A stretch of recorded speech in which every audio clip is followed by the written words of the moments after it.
And look at the pressure he built up. And around here, Keti, we saw a critical error in judgment. It is time for your rapid recap of round 2 at the FIDE Grand Prix. Keti, we have to choose the game between Hikaru Nakamura and Andrey Esipenko. Yes, there were other great decisive games, but this was our game of the round.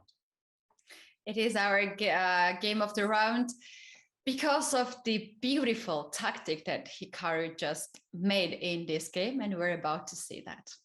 All right, I'll start from the beginning. We had an English opening, and at this moment, d5, a typical pawn break, trying to open up the position a bit. And here, bishop c5, a relatively rare move, Keti, but queen c2 by Hikaru, that was really the first new moment of the game. Absolutely, this is something new, and we now know what he was doing. For all this 1 year or even more, not playing classical chess, he was actually preparing for his classical tournament, and this is something new that he brought today in this game. He did indeed, and there's already pressure down the C file. Also have to keep an eye out on the H7 pawn. And in the game, Esipenko brought his knight back to F6. And here the move A3, knight D4, and Keti, after the trade on D4, we saw an intermezzo. Yeah.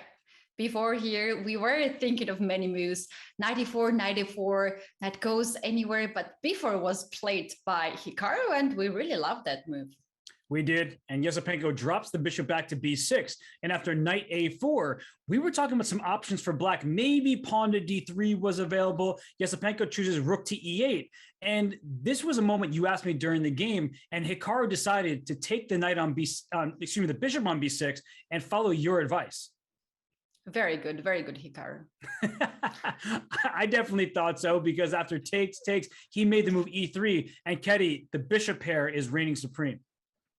Absolutely. You always have to listen to the women's advice and have also pair of bishop in the chess game, because it's a huge power. Fianchetto bishops, they're an opponent's worst nightmare, and the move e3 was hoping for pawn takes e3, because after the pawn recaptures, not d takes but f takes, the rook is open, the bishop coming to b2, and black's king is going to be in real danger. So instead, Esipenko went d3, and after queen moved up to c3, knight e4, queen c4, we saw a little bit of dancing, but finally Keti, the bishop, landed on b2, and white's position started looking very good.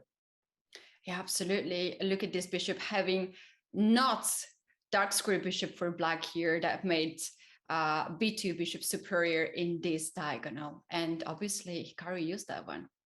And no knight takes d2. It may look like a hanging pawn with a fork. Up goes the eval bar, because queen c3 threatens checkmate in 1 thanks to that bishop on b2, and then we'll win the knight on d2. So instead, Esipenko went queen d7. And after that move, Keti, I think this was probably the move of the game.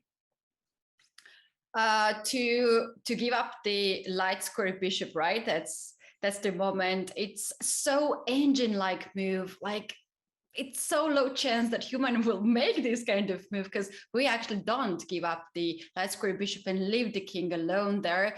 But in fact, there was the best choice that Hikaru made. He took the knight on e4, and then he had a plan to save the light squares by f3. And that was a huge move, because if not for f3, black would be slicing and dicing across these light squares here. You see the queen infiltrating next. So f3 gains the tempo, hits the bishop on e4, back it went to c6. And look at the pressure he built up. And around here, Keti, we saw a critical error in judgment from Esipenko. Yes, absolutely. And yeah, that's the moment. That's the moment where Esipenko made a huge blunder or mistake.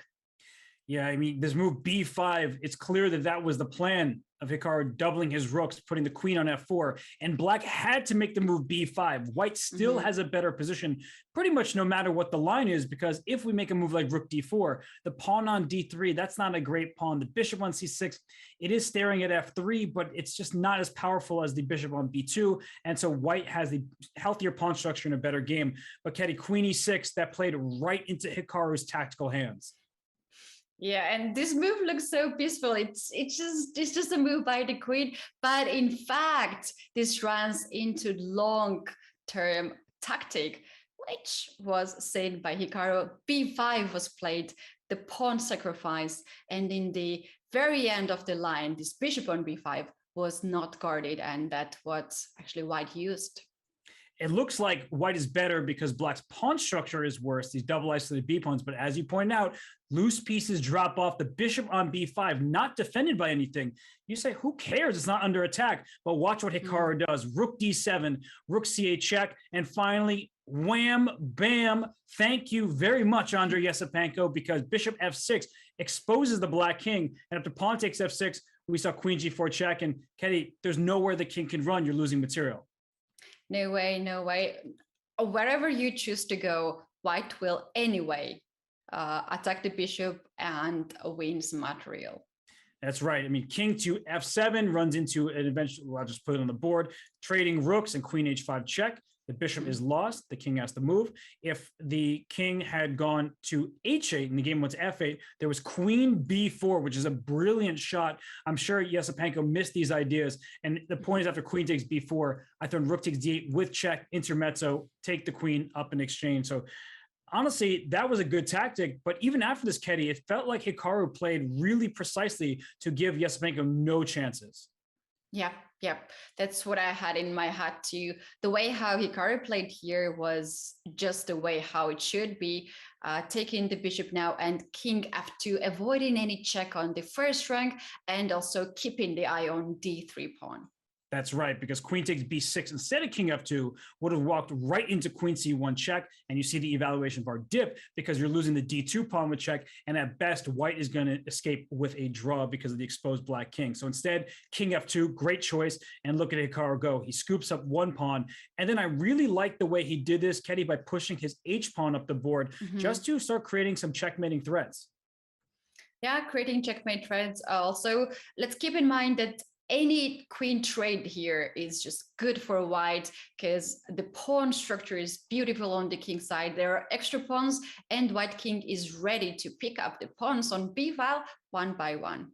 That's right. Can't afford to trade queens when down a pawn. So Hikaru went forward. Andrey went back, and this move h6 caused resignation precisely because of what he was saying. After king f7, queen f5 would have been the decisive blow. You have to trade queens lest you lose this pawn on h7 with check.